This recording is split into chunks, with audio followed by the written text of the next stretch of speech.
আসসালামু আলাইকুম বন্ধুরা, সাফু কিচেন ঘরে আপনাদের স্বাগত। আজ আমি বানাবো এই গরমে মন প্রাণ ঠান্ডা করা টক দইয়ের শরবত, খুবই অল্প উপকরণে। এখানে আমি নিয়েছি একটা মিক্সিং বোল।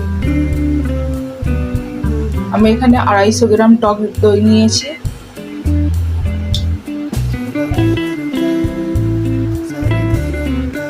আর নিয়েছি 1 বাটি চিনি। চিনিটা দইয়ের মধ্যে দিয়ে দেবো। এখানে আমি একটা চামচ নিয়েছি। চামচের সাহায্যে চিনি আর দইটাকে ভালো করে নাড়বো যতক্ষণ না চিনিটা দইয়ের সঙ্গে মিশে যায়।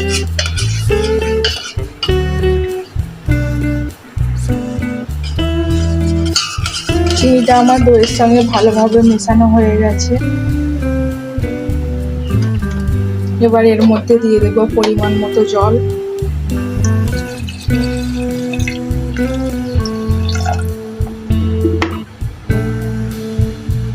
আর দিয়ে দেব 1/2 চামচ লবণ। এখানে আমি সাদা লবণ ব্যবহার করছি, আপনারা চাইলে বিট লবণ ব্যবহার করতে পারেন।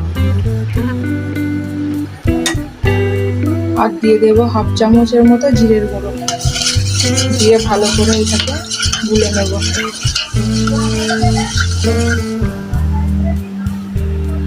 আমার টক দইয়ের শরবতটাই রেডি। আমি এখানে 2 গ্লাস নিয়েছি। গ্লাসের মধ্যে দিয়ে দেব বরফ কুচি।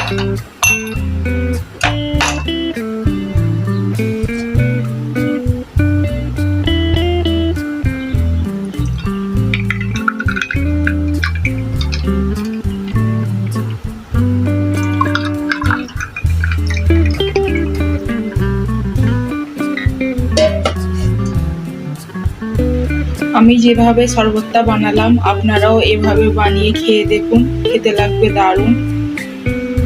এই রেসিপিটা যদি আপনাদের ভালো লাগে লাইক, শেয়ার, কমেন্ট করে দেবেন। নিত্য নতুন ভিডিও পেতে আমার চ্যানেলটিকে সাবস্ক্রাইব করে পাশে থাকা বেল আইকনটি ক্লিক করে দেবেন।